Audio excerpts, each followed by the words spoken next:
Start. जे भारतचे संविधान यावल तालुक्यातील साखळी या गावचे विद्यमान सरपंच दीपक नागो पाटील यांना ग्रामरत्न पुरस्काराने सन्मानित करण्यात आलेला आहे.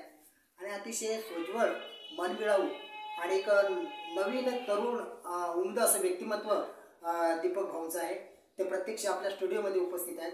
दीपक भाऊ, आपलं TV24 नॅशनल न्यूजमध्ये आपलं हार्दिक अभिनंदन. एक भारदस्त पुरस्कार आपल्याला प्रदान करण्यात आलेला आहे आणि पूर्ण आपल्यावरती यावल तालुक्यातच नव्हे तर जळगाव जिल्ह्यामध्ये त्याचप्रमाणे पंचकृषीमध्ये एक अभिनंदनाचा वर्षा होतो आहे. एक कौतुकाची थाप आपल्यावरती पडते. ग्रामरत्न जो पुरस्कार आपल्याला राज्यस्तरीय ग्रामरत्न पुरस्काराने आपल्याला जो सन्मान मिळालेला आहे, याच्यासाठी निवड कशी झाली, थोडक्यात काय सांगाल?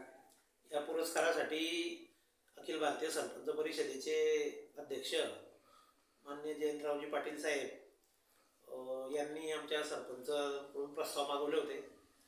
त्या संदर्भाचा विस्तृत आमच्या 2 वर्षाच्या कार्याचा प्रस्ताव, झालेले विकास कामं, झालेले विविध सामाजिक कार्यक्रम, सर्वांचा विस्तृत प्रस्ताव मी त्यांच्याकडे पाठवलेला होता.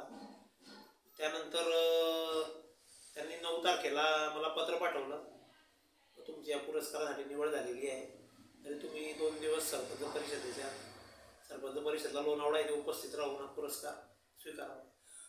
बरं दीपक भाऊ, आपलं साखळी गावचे आपण विद्यमान सरपंच आणि आपण साखळी गावाच्या विकासाचा ध्यास आपल्याला लागलेला आहे. प्रत्येक काम हे आपलं वाखाणण्यासारखं आहे आणि आपल्यावरती विकास कामाच्या संदर्भामध्येही आपलं नाव एक प्रत्येकाच्या मुखावरती येत आहे. तर आपल्याला हा जो ग्रामरत्न पुरस्कार मिळाला आहे, याच्या आधी आपल्याला कोणकोणते पुरस्कार मिळालेले आहे, काय सांगाल? या पुरस्काराच्या आधी मला 20 मे या दिवशी आपलं महाराष्ट्र राज्यातील अग्रगण्य दैनिक लोकमत याचा सरपंच ऑफ द इयर हा जळगाव जिल्हा स्तरावरील पुरस्कार मिळालेला आहे. बरं, हा जो राज्यस्तरीय ग्रामरत्न पुरस्काराने आपल्याला सन्मानित करण्यात आलेला आहे, याचं स्वरूप आणि वितरण काय सांगाल याच्या संदर्भात? या पुरस्काराचं स्वरूप, पुरस्काराबद्दल आम्हाला सन्मान चिन्ह, रुमाल आणि मोत्यांची माळा असं या पुरस्काराचं स्वरूप आहे. व पुरस्काराचं वितरण लोणावळा येथे अखिल भारतीय सरपंच परिषदेच्या कार्यक्रमामध्ये सेनोरिटा रिसॉर्टमध्ये करण्यात आले. बरं, आपण एक चांगल्या प्रकारे सरपंच होण्याच्या आधी आपण एक सामाजिक कार्यकर्ता आहात. सामाजिक कार्य आपण चांगले केलेले आहेत. लोकांच्या सुखदुःखामध्ये धावून येतात. प्रत्येकाच्या अडीअडचणी सोडवण्यासाठी आपण हेरेरेनं भाग घेतात, धावून जातात, त्यांच्या मदतीला धावून जातात. तर हा जो ग्रामरत्न पुरस्कार आपल्याला प्रदान करण्यात आलेला आहे, सर्व आपल्या उल्लेखनीय कार्याची चाचपणी करून आपल्याला हा पुरस्कार प्रदान करण्यात आलेला आहे.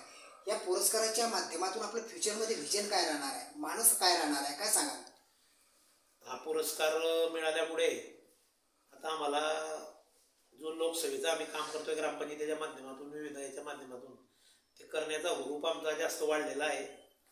व या पुरस्कार मिळाल्यामुळे आमच्या गावाचं नाव उंचावलं, गावाचं नाव राज्य पातळीवर पोहोचवू शकलो, यामध्ये आम्हाला खूप आनंद आहे. व आम्ही अजून जोमाने गावाची व परिसराची सेवा करणार आहे. दीपक भाऊ, doctor B.R. Ambedkar says the important statement, teach unity and make struggle. शिका, संघटित व्हा आणि संघर्ष करा, असा मूलमंत्र डॉक्टर बाबासाहेब आंबेडकरांनी दिला. आपण शैक्षणिक विद्यार्थ्यांसाठी वेगवेगळ्या प्रकारचे उपक्रम राबवत असतात.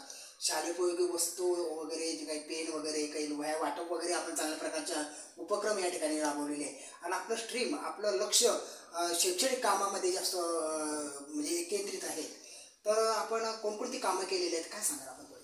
आमच्या 2 वर्षाच्या कार्यकाळात आम्ही जिल्हा परिषदेच्या आमच्या ज्या 3 शाळा आहे, त्या 3 शाळा आम्ही 100% डिजिटल करण्याचा प्रयत्न केलेला आहे.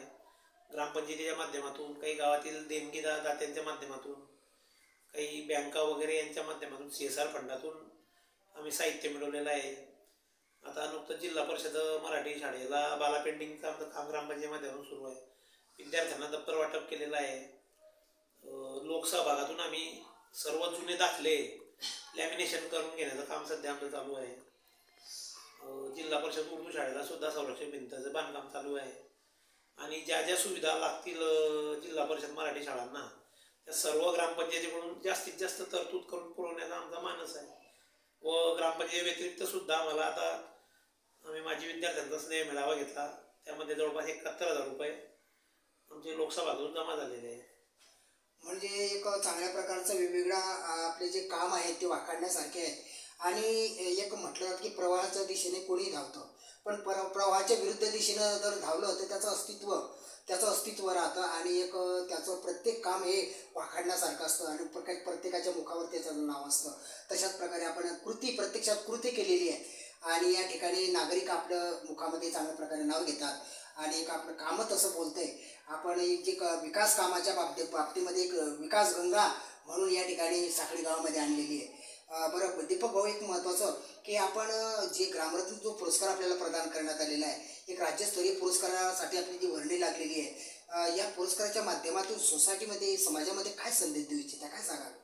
समाजामध्ये मी आज संदेश देत राहीन, काम करत राहा, त्याचं फळ आपल्याला नक्कीच मिळते व चांगलं काम केल्यास चांगल्या गोष्टी आपल्या आयुष्यात घडतात व सर्व गावातील नागरिकांनी सुद्धा चांगलं काम करावं, ग्रामपंचायतीला सहकार्य करावं, जेणेकरून आपलं गाव स्वच्छ व सुंदर होईल. एक चांगल्या प्रकारचं आपण या ठिकाणी मानस व्यक्त केलेला आहे. त्याचप्रमाणे एक संकल्प पण या ठिकाणी सांगलेला आहे, विकास कामांची सविस्तर अशी माहिती दिलेली आहे.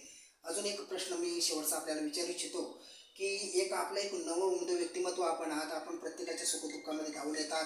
एक विद्यमान सरपंच आपण या सगळ्या निकषांमध्ये अधीन राहून आपली निवड करण्यात आलेली आहे. तर या निवडीचं श्रेय आपण कोणाला देणार, काय सांगाल? या निवडीचं श्रेय सर्वप्रथम माझ्या आई वडिलांना आहे, या कुटुंबाला, व सर्वात मोठं श्रेय आमच्या गावातील मायबाप जनतेला आहे की ज्यांनी अत्यंत कमी वयात माझ्यावर विश्वास ठेवून मला लोकनियुक्त सरपंचपदी निवडून दिलं. व त्यासोबतच आमचे सर्व ग्रामपंचायत सदस्य, ग्रामपंचायती कर्मचारी, मला सहकार्य करणारे सर्व मित्रपरिवार यांचे श्रेय व हा पुरस्कार मी आमच्या गावाला समर्पित करतो. एक चांगल्या प्रकारचा त्यांनी हा जो पुरस्कार, दीपक भाऊनी हा जो पुरस्कार त्यांना मिळालेला आहे, ग्रामरत्न पुरस्कार, हा पुरस्कार त्यांनी सर्व गावातील नागरिकांना समर्पित केलेला आहे. आणि एक चांगल्या प्रकारचं व्यक्तिमत्व, एक चांगलं गरिबांच्या सुखदुःखामध्ये धावून जाणारं व्यक्तिमत्व, एक चांगल्या प्रकारचं व्यक्तिमत्व दीपक भाऊंचं व्यक्तिमत्व आहे आणि ते प्रत्येक नागरिकांच्या सुखदुःखामध्ये हजर राहतात आणि एक चांगल्या प्रकारचं व्यक्तिमत्व सरपंच पदावरती विराजमान केलेलं आहे. याही पुढे जाऊन सांगतो की उडत्या पाखराला परतीची तमान असावी, उडत्या पाखराला परतीची तमान असावी, डोळ्यात नेहमी नवी दिशा असावी. उडत्या पाखराला परतीची तमान असावी, डोळ्यात नेहमी नवी दिशा असावी. घरट्याचे काय बांधता येईल केव्हाही, पण आकाशी झेप घेण्याची जिद्द मात्र मनात असावी. अशी उंच भरारी दीपक भाऊंनी मारलेली आहे. यशाचं गौरी शंकर गाठलेलं आहे. आपल्या TV24 नॅशनल न्यूजतर्फे त्यांच्या पुढील भावी वाटचालीस हार्दिक शुभेच्छा. Jogilal Surwade, TV24 national news.